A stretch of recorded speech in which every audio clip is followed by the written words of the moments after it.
Let's dive into emotional freedom technique and tapping. What is that?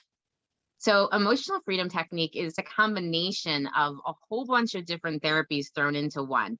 It's a Okay. combination of like ancient Chinese acupressure Okay. mixed with modern psychology, energy medicine, positive self-talk. It can really be customized to you too. Like every session when you're doing it with a practitioner, I come up with whatever we're doing right in the moment a lot of the Okay. time. Yeah. Now there are some practitioners who just have a system and formula that they follow for every single session, and that's perfectly fine. That's how we are taught in school.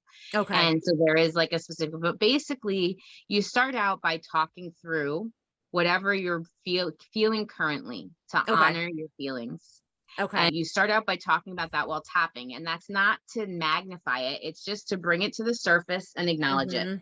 Yep. And then you spend some time releasing that and starting to turn the talk around and bring it around to something positive. But just the Yeah. act of simply taking and tapping on the back of Mhm. your hand. Now, this is not emotional freedom technique, technically. This is thought field therapy. I'm trained in both, but their Okay. emotional freedom technique came from thought field therapy. But this tapping on the back of your hand, and you just tap for a minute and take a deep breath.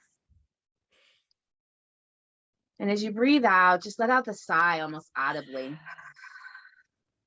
And that increases the oxytocin levels in the brain and immediately snaps you out. So, what this tapping does is we have nerve endings all over our bones. And Mm. when we tap bone on bone, it actually disrupts the signal that's coming from our brain that's causing us to feel whatever the emotion we're in right now. And we can Okay. bring ourselves back to a state of peace. And Mm. so that's really the concept of emotional freedom techniques.